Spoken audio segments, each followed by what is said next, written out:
네, 안녕하십니까. 저는 국립중앙어려원 감염내과 진범식입니다.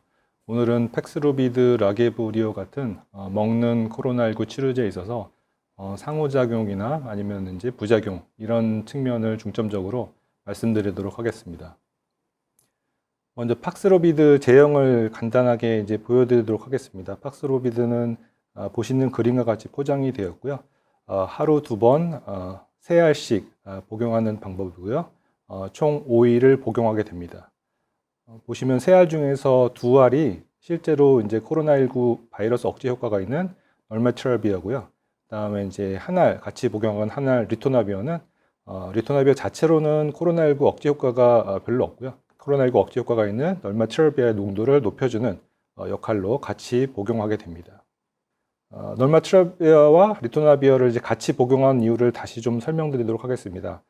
왼쪽 그림에서 까만 선이 널마트라비아를 이제 150mg 복용하는 그림입니다. 복용 후에 이제 농도가 올라가지만 금방 이제 농도가 떨어지는 걸 볼 수 있고요.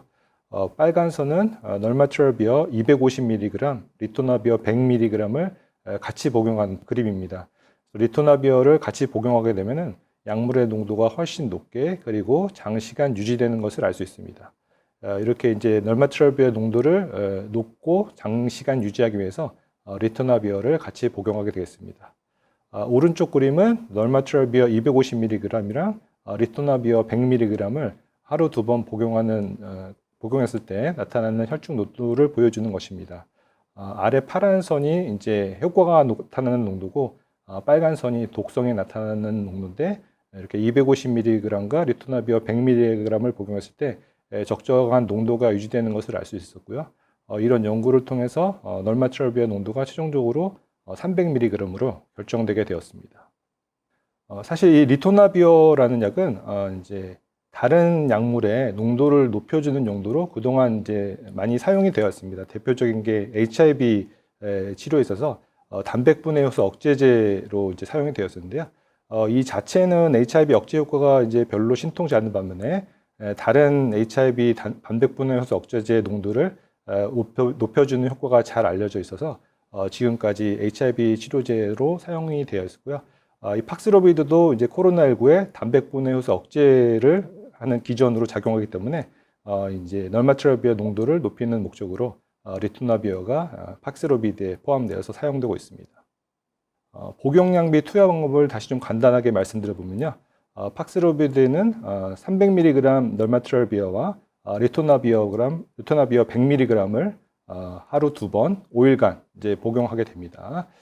복용하는 과정에서 환자가 만일 복용 시간을 8시간 이상 놓친 경우에는 놓친 복용약을 복용하지 않고 대신 다음 예정된 복용량을 복용하도록 지도해 주시면 되겠습니다.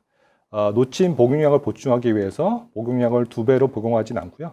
그냥 계획된 대로 정량을 복용하시면 되겠습니다. 팩스로비드는 음식과 함께 또는 음식 없이 또 복용할 수 있습니다. 그래서 음식과 특별한 제한 없이 복용하실 수 있고요. 그다음에 이제 정제는 씹거나 부수지 않고 통째로 삼켜야 합니다.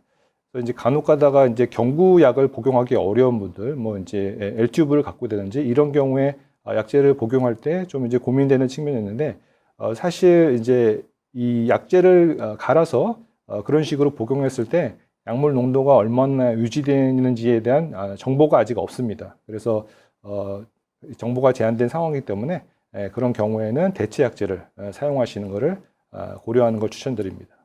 팩스로비드 사용하는 과정에서 좀 이따 말씀드리겠지만 약물 상호작용이나 부작용 같은 것들이 이제 사용에 제한이 될 수 있습니다. 그래서 이제 올해 2월 달에 팩스로비드가 초기에 도입됐을 때 저희 병원에서 2월에서 4월에 걸쳐서 팩스로비드를 사용 후에 ADR, 약물 이상 반응 신고 현황을 분석을 해서 팩스로비드 복용 관련해서 어떤 부작용이 나타나는지 한번 조사를 해봤습니다. 아래 보시면 총 233명이 팩스로비드 복용 환자를 대상으로 했고요. 남성과 여성은 한 50%의 비율로 이제 분포되어 있었고, 연령을 보시면 60대, 70대, 80대가 각각 20% 이상을 차지하고 있습니다.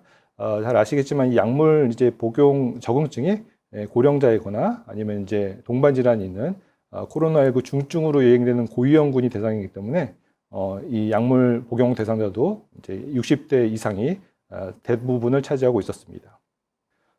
이거는 이제 그 보고된 ADR을 이제 나이 순서대로 한번 배열을 해본 것입니다. 맨 위에 80대가 한 분 있고, 그 뒤가 70대, 60대 이렇게 이제 분포가 되어 있고요. 이전 페이지에 보면 80대도 20% 이상을 차지했는데, 상대적으로 이제 80대의 보고는 좀 적었고요. 대부분이 60대, 70대에서 보고된 것을 알 수 있습니다. 신고된 이상 반응 현황을 보면 미각 이상이 8건으로 40%를 차지하고 있고요. 그 뒤로는 오심, 설사, 구토, 쓴맛 이런 순으로 차지하고 있어서 거의 대부분이 이제 위장관계 부작용을 보고하고 있음을 알 수 있습니다. 오른쪽 위에 보시면 중등도 및 인과성 평가가 있는데요. 경증은 5건이고 중등증은 15건이었습니다.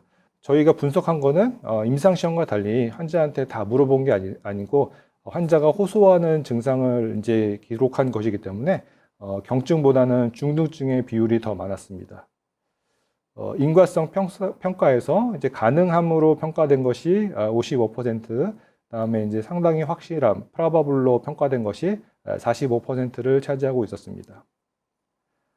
그 외에 좀 성별과 ADR 이제 신고와 좀 상관관계가 있어서 이제 말씀드리겠는데요. 처음에도 이제 보여드렸듯이 팩스로비드를 복용한 사람들은 남성과 여성의 비율이 비슷했습니다. 그런데 남성에서는 112명 중에 2명만 이제 ADR을 보고한 반면에 여성에서는 121명 중에 11명이 보고해서 9.1%가 보고를 했습니다. 그래서 통계학적으로도 유의하게 여성에서 좀 더 많은 이제 약물 이상 반응이 보고가 되었는데, 이건 이제 임상 시험에서는 이런 이제 그 결과가 나타나지 않았다고 합니다. 그래서 이 보고에서 남녀의 차이가 난 것은 이게 이제 생물학적으로 그런 차이가 있다기보다는 아무래도 이제 여성 환자분들이 좀 더 이런 부작용을 적극적으로 호소해서 나타난 결과로 생각을 하고 있습니다. 팩스로비드가 이제 그 약물 상호작용이 상당히 두드러지기 때문에 병용금기가 되는 약물이 많이 있습니다. 그래서 이제 병용금기 의약품이 전 세계적으로 봤을 때는 약 28개의 성분이 이제 병용금기로 이제 규정이 되어 있고요. 이 중에서 이제 국내 허가가 되어 있는 의약품 성분은 23가지라고 합니다. 그리고 특히 이제 이 23가지에서 좀 이따 보여드리겠지만 세인트 존스 워터 등 6종의 약물은 현재 복용 중인 약물을 중단하더라도 이제 팩스로비드를 투여할 수 없는 것으로 되어 있습니다. 이 두 개의 표가 병용 금기가 된 23가지의 약물 성분이 되겠습니다. 왼쪽의 17가지는 기존에 복용하던 약물을 중단할 경우에는 팩스로비드를 사용할 수 있는 경우고요. 오른쪽 6가지 약물은 기존에 복용하던 약물을 중단한다 하더라도 팩스로비드를 사용하지 않도록 권고하고 있는 약물이 되겠습니다. 왼쪽에는 이제 약물을 중단하면은 팩스로비드를 복용할 수 있다고 이제 말씀드렸는데요. 이 중에서도 2가지 성분에 대해서는 조금 더 주의가 필요합니다. 이제 심바스타틴이랑 로바스티틴이라는 약물인데요. 이 약물은 이제 HMG 코에이 리덕체이드 이니비터가 되겠습니다. 그래서 이제 팩스로비드에 미치는 영향을 봤을 때 팩스로비드를 복용하게 되면은 이 기존에 복용하던 심바스타틴이나 로바스틴의 농도가 이제 올라가게 됩니다. 아까 말씀드렸듯이 팩스로비드에는 이제 그 널마트롤비의 농도를 높이기 위해서 리토나비어라는 성분이 들어있는데 팩스로비드를 복용하게 되면은 이제 이 2가지 약물을 중단하더라도 몸에 남아있던 이 2가지 약물의 농도가 올라가면서 이 2가지 약물의 부작용이 이제 발현될 수 있는 그런 기전으로 생각을 하고 있습니다. 그래서 이제 대표적인 게 이제 횡문근 융해증인데요. 그래서 이 2가지 약물을 중단한 다음에 12시간이 지난 다음에 이제 팩스로비드를 복용하도록 권고를 하고 있습니다. 사실 뭐 12시간이 뭐 길다면 긴 시간이고 짧다면 짧은 시간인데 아시겠지만 이제 그 팩스로비드 같은 항바이러스는 가급적 빨리 투여하는 게 이제 권고가 되고요. 복용 시점에도 이제 최대한 빨리 복용하도록 그렇게 규정이 되어 있습니다. 그래서 증상이 나타나고 한 5일 이내 사실은 이제 격리되는데 시간이 좀 걸리기 때문에 이 경계선상에 걸린 분들은 이 약물 선택할 때 조금 이제 고민스러운 부분이 될 수 있을 것 같습니다. 그래서 이런 약물 상호작용을 이제 평가하기 위해서 국내에서 활용할 수 있는 게 DUR, 의약품 안전 사용 서비스가 되겠습니다. 그래서 우리나라에서 이제 병원이나 약국에서 처방을 하거나 조제를 할 경우에는 실시간으로 그 정보가 이제 건강보험 심사평가원으로 이제 전달이 되게 됩니다. 그래서 이제 기존의 팩스로비드와 이제 병용하면 안 되는 약제를 복용하고 있는 경우에는 기존에 복용하고 있던 약물의 정보가 구현돼서 팩스로비드 사용에 있어서 이제 편의를 제공할 수 있는 시스템이 되겠습니다. 이거는 실제로 이제 DUR 병원금기가 이제 구현된 화면인데요. 물론 이제 프로그램마다 조금씩 다를 수 있지만 왼쪽에 보시면 입력약품과 복용약품이 있는데 만약 팩스로비드 상황에서는 이제 입력약품의 팩스로비드가 나오겠죠. 그리고 팩스로비드와 병용금기인 약제를 이전에 복용하고 있다면은 그 복용약품이 아래 이제 구현되는 방식입니다. 그래서 이제 요 내용에는 일일 투여량, 투여 일수, 그리고 이제 제가 여기서 이제 삭제하긴 했지만 기존에 처방받은 병원과 처방 의료원의 정보까지도 이제 구현이 되게 됩니다. 근데 이제 DUR이라는 거는 이제 처방 단계에서 이제 구현이 되는 좀 단점이 있습니다. 그래서 저희가 환자를 평가하고 투약을 결정할 때 어떤 그런 정보들을 다 조회를 하고 이제 투약을 결정하게 되는데 막상 다 결정 후에 처방 단계에서 이 DUR 정보가 뜨면은 또 이제 그때부터 이제 새로 평가하고 다른 대체약을 찾아야 되기 때문에 사전에 이런 이제 DUR 여부를 확인할 수 있는 방법이 있어서 소개드리고자 하는데요. 내가 먹는 약 한눈에 서비스라는 게 있습니다. 이건 기본적으로 이제 본인이 1년 동안 이제 복용하고 있는 약을 조회할 수 있는 방법인데 이걸 통해서 이제 DUR에서도 조회를 할 수 있는데요. 저희가 사용하고 있는 프로그램 같은 경우에는 사용자 부가기 등 개인 투약 이력이라는 메뉴를 선택하면은 아래와 같이 주민번호와 의사 면허번호를 입력하는 칸이 있습니다. 그래서 요거를 이 정보를 입력하고 이제 조회 버튼을 누르게 되면 이런 화면이 하나 뜨는데요. 사실 이거는 이제 본인의 이제 투약 이력을 조회하는 거기 때문에 이제 의사나 의료인이 이제 조회해야 할 경우에는 응급 상황에만 이제 조회하도록 되어 있습니다. 그래서 뭐 이게 응급 상황이냐에 따라 조금 이제 뭐 생각이 다를 수 있겠지만은 이제 환자분한테 꼭 필요한 약을 시급히 처방하는 데 있어서 제한이 발생한다면 그것도 이제 응급 상황으로 평가할 수 있을 것 같고요. 요거에서 확인을 누르시면은 오른쪽과 같이 환자가 이제 복용하던 약물 내역을 다 조회를 할 수 있습니다. 다만 이제 이거는 일종의 뭐 안전장치 같은 것 같은데요. 이렇게 이제 타인이 응급 조회를 할 경우에는 그 조회 내역이 이제 본인이 나중에 열람할 수 있는 그런 기능도 추가되어 있습니다. 그렇지만 이제 DUR로도 이제 점검되지 않는 그런 이제 한계가 있는데요. 아까 말씀드린 이제 복용 중단과 무관하게 팩스로비드投与가 불가능한 약품 중에서 세인트 존스 워터라는 약이 있습니다. 이 약은 오른쪽 위에 보시면은 불안, 우울 증상 등 갱년기 증상 완화에 주로 사용되는 이제 약제가 되겠는데요. 국내에도 이제 20가지 이상 약품이 허가되어 있는데 이 약은 이제 일반 의약품이 되겠습니다. 이 약 중에 하나를 좀 이제 소개를 해드리면 이제 효능 효과는 불안 무기력 상태 완화라고 되어 있고요. 나타나 있는 상호작용 정보는 이 약은 사이토크롬 P450의 대사 효소를 유도함으로써 이 효소에 의해 대사되는 다음 의약품의 혈중 농도를 감소시킬 수 있다고 되어 있습니다. 그래서 이 약을 복용하는 분들은 이 P450 효소가 항진이 되어 있기 때문에 팩스로비드를 복용하더라도 이 효소에서 약물 농도가 떨어지게 됩니다. 그래서 저희가 기대하는 팩스로비드의 약물 효과를 얻지 못하기 때문에 설사 이 약 복용을 중단하더라도 팩스로비드를 복용하시면 안 되는 것으로 그렇게 설명할 수 있겠습니다. 그래서 이 약과 같이 상호작용이 되는 데서 문제가 되는 게 HIV 억제제, 항 HIV 치료제나 아니면 이제 만성 C형 간염 치료제의 농도도 같이 이제 떨어뜨릴 수 있는 걸로 되어 있고요. 그 외에도 이제 쿠마딘과 같은 이제 항응고제, 항경력약, 면역 억제제 이런 다양한 약물의 농도를 이제 낮출 수 있기 때문에 저희가 이 약제를 복용하는지의 정보는 굉장히 중요하다고 말씀드릴 수 있겠습니다. 그래서 이제 이 DUR에서 이 약제가 문제가 되는 이유는 이 약이 일반 의약품이 되겠습니다. 일반 의약품은 이제 아래 나와 있듯이 의사나 치과 의사의 처방 없이 사용하더라도 안전성 및 유효성을 기대할 수 있는 의약품이기 때문에 처방 없이 사용할 수 있습니다. 그래서 저희가 DUR은 기본적으로 처방과 조제를 기반으로 하기 때문에 세인트 존스 워터 계열의 약물은 DUR을 통해서 이제 조회가 되지 않습니다. 이제 마지막으로 이제 라게브리오 용법 용량을 간단하게 좀 말씀드리도록 하겠습니다. 라게브리오는 성분명은 몰루피라비어고요. 내알을 하루 2번 5일 동안 이제 복용하는 양법이 되겠습니다. 팩스로비드와 마찬가지로 증상 발현 5일 이내에 가능한 빨리 투여하는 게 필요하고요.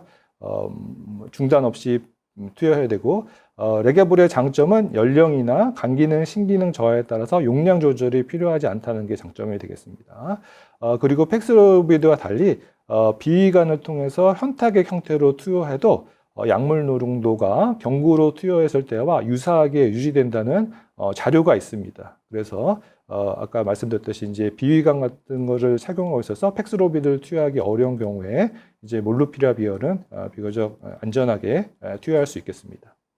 자, 그리고 끝으로 이제 초기 환자들한테 약물 투여하는 것을 어떻게 선택할지를 저희가 이제 CP로 만드는 게 간단히 소개를 해드리고자 하는데요.